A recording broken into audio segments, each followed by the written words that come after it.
दक्षिण एशिया में एक ऐसी हलचल जिसकी गूंज भारत से लेकर वॉशिंगटन और बीजिंग तक सुनाई दे रही है। भारत सिंध दिशा में अपनी सबसे बड़ी सैन्य मूवमेंट तैनात कर चुका है और पाकिस्तान अभूतपूर्व घबराहट में जा चुका है। भारतीय सेना के 50 से ज्यादा टैंक रेजिमेंट स्पेशल फोर्सेस की यूनिट्स और करीब 60,000 सैनिक पिछले 72 घंटों में सिंध संबद्ध फ्रंट पर साइलेंटली फॉरवर्ड शिफ्ट किए जा चुके हैं। और इस बीच रक्षा मंत्री राजनाथ सिंह का यह बयान पाकिस्तान की हड्डियों तक कंपा गया। दक्षिण एशिया के रणनीतिक क्षितिज पर अचानक ऐसी हलचल दर्ज हुई है जिसकी गूंज सिर्फ नई दिल्ली और इस्लामाबाद तक सीमित नहीं, बल्कि वॉशिंगटन की थिंक टैंक लैब्स और बीजिंग के सैन्य गलियारों तक साफ सुनाई दे रही है। पिछले 72 घंटों में भारत की ओर से जो कुछ हुआ है उसने पूरे क्षेत्र की धड़कनें तेज कर दी हैं और खासकर पाकिस्तान की। सूत्र बताते हैं कि भारतीय सेना ने अभूतपूर्व तरीके से अपनी सबसे ताकतवर युद्धक तैनाती सिंध दिशा ओरिएंटेड फ्रंट पर फॉरवर्ड शिफ्ट कर दी है। वह भी इतनी चुपचाप कि सैटेलाइट इमेजरी की निगाहें उस मूवमेंट को पकड़ पाने में देर कर गईं। करीब 50 से अधिक टैंक रेजिमेंट, विशेष बलों की चुनिंदा यूनिटें और लगभग 60,000 सैनिक पहले से तय लोकेशन के बिल्कुल पास अग्रिम मोर्चे पर पहुंच चुके हैं, जहां किसी भी क्षण हालात किस मोड़ पर मुड़ेंगे इसका अनुमान तक लगाना मुश्किल हो गया है। ऐसा प्रतीत होता है जैसे पूरा भारतीय सैन्य ढांचा एक गहरे, बेहद सटीक और समयबद्ध ऑपरेशन की ओर रुख कर चुका है, जिसका संकेत न तो संसद में दिया गया न मीडिया के लिए किसी आधिकारिक ब्रीफिंग में। इस अचानक बढ़ी सैन्य चहलकदमी ने पाकिस्तान की चिंताओं को इतना बढ़ा दिया है कि इस्लामाबाद में देर रात मीटिंग्स, सेना मुख्यालय में आपातकालीन समीक्षा सत्र और विदेश मंत्रालय के लगातार जारी बयान इस बात का संकेत हैं कि पड़ोसी देश स्थिति के वास्तविक स्वरूप को समझने में संघर्ष कर रहा है। पाकिस्तान की खुफिया एजेंसियों को भी यह साफ समझ नहीं आ रहा कि भारत की यह तैनाती किसी व्यापक ऑपरेशन का संकेत है या सिर्फ दबाव की एक असाधारण रणनीति। लेकिन पूरे तनावपूर्ण माहौल का सबसे तीखा और कंपा देने वाला क्षण तब आया जब भारत के रक्षा मंत्री राजनाथ सिंह ने सीमित शब्दों में एक ऐसा बयान दिया जिसने पाकिस्तान की नसों में सीधे ठंडा लोहा घोल दिया। सिंह का बयान छोटा था, लेकिन उसमें छिपा संदेश इतना भयानक स्पष्ट था कि इस्लामाबाद की सुरक्षा रणनीति की बुनियाद हिल गई। उन्होंने कहा, भारत अपनी सीमाओं के खिलाफ किसी भी प्रकार की गतिविधि को अब सिर्फ चेतावनी के दायरे में नहीं रखेगा। जवाब वही होगा जो दुश्मन को लंबे समय तक याद रहे। यह बयान जैसे ही अंतर्राष्ट्रीय मीडिया में चला, थिंक टैंक्स के विश्लेषक तुरंत सक्रिय हो गए। वॉशिंगटन के स्ट्रैटेजिक सर्कल में बैठकों की गति तेज हो गई। बीजिंग के रक्षा विशेषज्ञों ने भारत की इस मूवमेंट को क्षेत्रीय शक्ति संतुलन बदलने वाला संकेत बताया, जबकि मॉस्को और लंदन में भारतीय दूतावासों को उच्च स्तरीय प्रश्न भेजे जाने लगे। सवाल सिर्फ यह नहीं उठ रहा कि भारत क्या करने जा रहा है, बल्कि यह कि क्यों इस समय और किस ट्रिगर के बाद यह निर्णय लिया गया। भारत के रक्षा विश्लेषकों का दावा है कि पिछले कुछ महीनों से पाकिस्तान अधिक आक्रामक ढंग से प्रॉक्सी गतिविधियों को बढ़ा रहा था और सिंध दिशा उस भौगोलिक बिंदु का रूप ले चुकी थी जिससे भारत को मिली इनपुट्स बार बार किसी बड़े खतरे की ओर संकेत कर रही थीं। वहीं दूसरी ओर पाकिस्तान के लिए समस्या यह है कि भारत के सैन्य शिफ्ट की विशालता उसकी आर्थिक और सामरिक क्षमता के लिए सीधा मनोवैज्ञानिक दबाव बना रही है, क्योंकि इतनी बड़ी संख्या में सेना और टैंक मूवमेंट कभी भी सिर्फ अभ्यास के लिए नहीं किए जाते। रक्षा विशेषज्ञों का यह भी कहना है कि भारत की यह गतिविधि कोल्ड स्टार्ट सिद्धांत के एक नए और अधिक जटिल अवतार की तरफ इशारा करती है, जिसमें युद्ध की घोषणा किए बिना शत्रु को उसके कमजोर क्षेत्र में आश्चर्यजनक तरीके से घेरने की क्षमता शामिल है। दिल्ली में माहौल हालांकि सतही रूप से शांत दिखाया जा रहा है, लेकिन राजनीतिक गलियारों में एक अनकही बेचैनी तैर रही है। विपक्ष सरकार से पारदर्शिता की मांग कर रहा है, जबकि सरकार स्टैंडर्ड लाइन ले रही है कि भारत की रणनीतिक गतिविधियां भारत के हितों की रक्षा के लिए हैं और किसी भी प्रकार की उकसावे की प्रतिक्रिया नहीं। लेकिन तथ्य यह है कि इस अभूतपूर्व सैन्य मूवमेंट ने पूरे दक्षिण एशिया को एक ऐसे सस्पेंस में धकेल दिया है जहां कोई भी अनुमान सिर्फ अनुमान ही रह जाता है। अंतर्राष्ट्रीय शक्तियां भी बीच में नहीं पड़ रही, शायद इसलिए कि वे भारत के संदेश को बहुत ध्यान से पढ़ रही हैं। भारत अब सिर्फ प्रतिक्रिया देने वाली शक्ति नहीं, बल्कि स्थिति को बदल देने वाली शक्ति बन चुका है। और यही बात इस पूरे भू रणनीतिक तनाव को और खतरनाक और साथ ही अत्यंत रहस्यमय बना देती है। अब इंतजार सिर्फ इस बात का है कि अगला कदम कौन उठाएगा, नई दिल्ली, इस्लामाबाद या फिर कोई तीसरी शक्ति जो इस ज्वलनशील स्थिति को किसी अज्ञात दिशा में मोड़ दे। पीओके और एलओसी पर भारतीय सेना के लगातार एक्शन के बाद इस वक्त की सबसे बड़ी खबर, सबसे बड़ी बिग ब्रेकिंग न्यूज अभी अभी निकल करके आ रही है सिंध को लेकर के, जहां सेना की तरफ से बहुत बड़ी कार्रवाई शुरू की जा चुकी है। इस वक्त जो अपडेट सामने आ रही है, उस अपडेट के साथ ही पूरे पाक में हलचल मच चुकी है। इस्लामाबाद में मीटिंग शुरू हो चुकी है। शहबाज और मुनीर, जो लगातार इस वक्त एलओसी को लेकर के चिंता में थे, अब वह चिंता सिंध को लेकर के बहुत तेजी से बढ़ चुकी है। दरअसल भारत की तरफ से भारत के रक्षा मंत्री राजनाथ सिंह ने एक बयान दिया था, जिसके बाद से ही पूरी दुनिया अचानक से सिंध को लेकर के भारत की तरफ देख रही थी। लेकिन इस वक्त जो खबर सामने आ रही है, उसने पूरी दुनिया को चौंका दिया है। भारत की तरफ से सिंध को लेकर सेना को बहुत बड़ी हरी झंडी मिलने के साथ ही इस वक्त सेना की तरफ से सिंध पर बहुत अहम कार्रवाई शुरू की जा चुकी है। इस खबर ने पीओके के बाद पाक को लेकर एक और बड़ा झटका दे दिया है। भारत ने साफ किया है कि न सिर्फ पीओके बल्कि सिंध भी भारत का हिस्सा है, जो कि अब पाक से अलग होकर भारत में जल्द शामिल होने जा रहा है। पीओके और बलूचिस्तान को लेकर के बाद अब सिंध से भी बड़ी आवाज उठ चुकी है, जो साफ इशारा कर रही है कि इस बार भारत नया साल अब पूरा बलूचिस्तान और अपना सिंध में मनाने की तैयारी कर रहा है।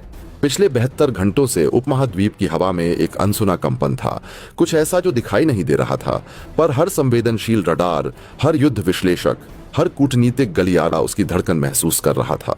भारतीय सेना की अचानक तीव्र गतिविधियां, एयरबेसों पर रात दिन चालू तैयारियां, सीमा पर बटालियनों की असामान्य पुनर्संरचना, यह सब एक ऐसा संकेत दे रहा था जिसकी सटीक दिशा का अंदाज कोई नहीं लगा पा रहा था। दुनिया भर के स्ट्रैटेजिक थिंक टैंक ये मानकर बैठे थे कि भारत की यह असामान्य गतिशीलता केवल पीओके तक सीमित रहेगी, ज्यादा से ज्यादा बारामूला के पार या नीलम वैली तक।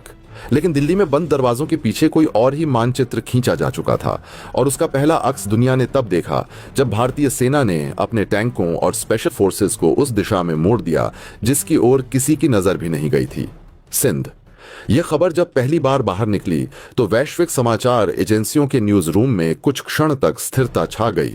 कोई मानने को तैयार ही नहीं था कि भारत ने सैन्य इतिहास की सबसे साहसिक और अप्रत्याशित चाल चल दी है। पीओके में बढ़ते आतंकवादी ठिकानों पर दबाव बनाने के बहाने भारत ने धीमे धीमे अपनी लड़ाकू रेजिमेंटों को आगे बढ़ाना तो शुरू कर दिया था, लेकिन दुनिया सोचती रही कि यह केवल एक प्रेशर टैक्टिक होगी। मगर इस बार भारत किसी दबाव के लिए नहीं, बल्कि अपने लक्ष्य को हासिल करने के लिए निकला था। एक ऐसा लक्ष्य जिसकी घोषणा पिछले 75 वर्षों से किसी ने खुलकर नहीं की थी। दिल्ली के युद्ध कक्षों में पिछले महीनों से जो रणनीति तैयार की जा रही थी, उसका कोडनेम था ऑपरेशन क्षितिज, एक योजना जो सीमा रेखाओं की पारंपरिक समझ को तोड़ने वाली थी। इस ऑपरेशन की सबसे बड़ी खूबी थी इसका मायावी धुंध, यानी भ्रम। दुनिया को लगातार यह आभास दिलाया गया कि भारत की गतिविधियां केवल एलओसी तक सीमित हैं। रात रात भर सैन्य काफिले कश्मीर के करीब तैनात किए जा रहे थे। सैन्य हेलीकॉप्टर घाटियों में गश्त बढ़ा रहे थे। रडार और एंटी एयर सिस्टम ऊपरी इलाकों में पुनर्स्थापित किए जा रहे थे। इन संकेतों को देखकर पड़ोसी देश समेत सारे विश्लेषक भ्रमित रहे कि बड़ा संघर्ष यदि होगा तो वह उत्तर में ही होगा। तीसरे दिन रात 2:40 पर वह क्षण आया जब दुनिया के उपग्रहों ने अचानक एक अजीब हरकत दर्ज की।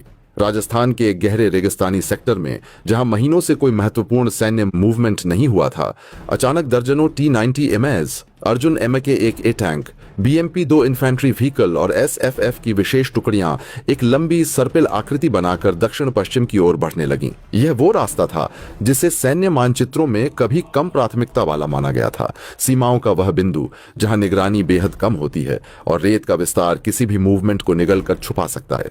दुनिया का पहला अनुमान था कि यह केवल रेगिस्तानी अभ्यास का हिस्सा होगा, पर जैसे जैसे यह काफिला सीमा की ओर बढ़ता गया, उतनी ही तेजी से ग्लोबल थिंक टैंक की स्क्रीन पर लाल अलर्ट चमकने लगे। और जब भारतीय वायुसेना के सुखोई 30 राफेल और LCA तेजस की स्क्वाड्रनें अचानक दक्षिण के एयरबेसों से उड़ान भरने लगीं, तो स्थिति पूरी तरह स्पष्ट हो चुकी थी। भारत उत्तर नहीं, दक्षिण पश्चिम की ओर बढ़ चुका था। लेकिन असली झटका दुनिया को तब लगा जब भारतीय सेना के प्रवक्ता ने एक आधिकारिक बयान जारी किया। बयान छोटा था, पर उसका संदेश बिजली की तरह दुनिया के हर राजधानी तक जा पहुंचा। भारत के ऐतिहासिक क्षेत्रों में जो हिस्से अवैध कब्जे में रहे हैं, वे आज से भारत के अधिकार क्षेत्र के पुनर्ग्रहण के अंतर्गत हैं। भारत का लक्ष्य सिर्फ पीओके तक सीमित नहीं है। सिंध भी भारत की सभ्यतागत पहचान का अभिन्न अंग है और भारतीय सेना अपने निर्धारित लक्ष्यों की ओर अग्रसर है। यह पहली बार था जब भारत ने सिंध का नाम आधिकारिक रूप से लिया। इससे पहले वैश्विक कूटनीति में कभी भी इतनी सीधी भाषा का प्रयोग नहीं हुआ था। लेकिन यह सब केवल बाहर की दुनिया की प्रतिक्रिया थी।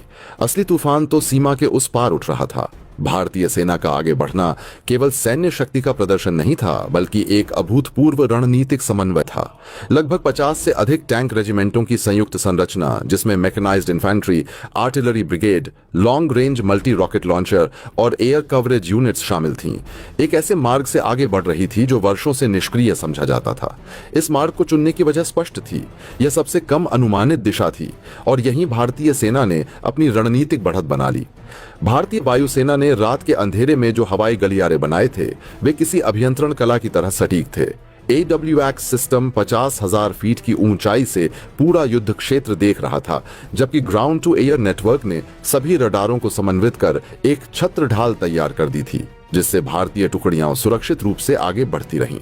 लेकिन ऑपरेशन की सबसे रोमांचक परत वह थी जिसे बहुत कम लोग जानते थे। भारतीय विशेष बलों की 2 टीमें लगभग 24 घंटे पहले ही सिंध की सीमा के बेहद अंदर प्रवेश कर चुकी थीं। SFF और मार्कोस की इस संयुक्त इकाई का उद्देश्य था संचार चौकियों को निष्क्रिय करना, मुख्य मार्गों की पूर्व निगरानी करना और यह सुनिश्चित करना कि जब टैंक रेजिमेंट आगे बढ़ें तो किसी भी प्रकार की प्रतिरोधी संरचना पहले ही अपंग हो चुकी हो। इन विशेष बलों के मूवमेंट को छुपाने के लिए भारत ने इतिहास के सबसे बड़े साइबर धोखे का इस्तेमाल किया था। विश्व भर के सर्वरों पर रातों रात एक साइबर भ्रम की परत बनाई गई, जिसमें भारत कश्मीर सीमा से संबंधित हजारों फर्जी सैन्य संकेत प्रसारित किए गए। इससे दुनिया की नजरें उत्तर पर टिकी रहीं, जबकि असली ऑपरेशन रेगिस्तान की खामोशी में आगे बढ़ता गया। जैसे ही भारतीय टैंक सीमा पार कर सिंध के पहले बड़े सेक्टर की तरफ बढ़े, अंधेरे में सिर्फ इंजन की धीमी गड़गड़ाहट और रेत के उड़ते कण ही गवाह थे कि यह क्षण उपमहाद्वीप की भू राजनीति को हमेशा के लिए बदलने वाला है। कमांडरों के हेलमेट रेडार सिस्टम में हल्की नीली लाइटें चमक रही थीं। मैप्स पर लक्ष्य बिंदु धीरे धीरे हरे हो रहे थे। किसी भी सैनिक की आंखों में भय नहीं था, सिर्फ वह दृढ़ता थी जो तब जन्म लेती है जब किसी राष्ट्र का आत्मविश्वास अपने चरम पर हो। इस बीच दिल्ली में प्रधानमंत्री कार्यालय के भीतर एक अलग ही सन्नाटा था। एक बड़ा डिजिटल मानचित्र निरंतर अपडेट हो रहा था, जिसमें सेना की हर यूनिट की स्थिति सेकंड टू सेकंड दिखाई दे रही थी। वरिष्ठ कमांडरों, राष्ट्रीय सुरक्षा सलाहकार और तीनों सेनाओं के प्रमुख लगातार स्थिति पर नजर रखे थे। एक क्षण के लिए भी किसी के चेहरे पर तनाव या घबराहट नहीं थी, क्योंकि यह ऑपरेशन वर्षों से तैयार हो रहा था, सिर्फ सही समय का इंतजार था। ऑपरेशन का सबसे संवेदनशील हिस्सा तब आया जब टैंक रेजिमेंटें सिंध के पहले बड़े शहर परिक्षेत्र की ओर अग्रसर होने लगीं। ड्रोन रडार सेंसर ने अचानक कुछ अजीब संकेत पकड़े। दूर कहीं धूल का बादल उठ रहा था, जैसे कोई सैन्य काफिला तेजी से आगे बढ़ रहा हो। उस एक क्षण में पूरे ऑपरेशन की धड़कन 1 सेकंड के लिए थम गई। क्या यह वह पल था जब 2 सेनाएं आमने सामने आ जाएंगी? क्या दुनिया अचानक एक अनियंत्रित युद्ध की ओर बढ़ रही थी? लेकिन अगले ही क्षण रडार में दिखी आकृति ने चौंका दिया। यह कोई सैन्य काफिला नहीं था, यह स्थानीय लोगों का एक बड़ा समूह था जो अपने घरों से बाहर निकल आया था। किसी ने भारतीय टैंकों की रोशनी दूर से देख ली थी और अब वे उत्सुकता और भय के मिश्रण के साथ उन्हें देख रहे थे। भारतीय विशेष बलों ने तुरंत भीड़ को पीछे रहने का संदेश दिया ताकि कोई अनचाही घटना न हो। फिर भी इस भीड़ में एक अनोखी बात थी। कई लोग भयभीत नहीं बल्कि शांत थे, कुछ तो हाथ भी हिला रहे थे।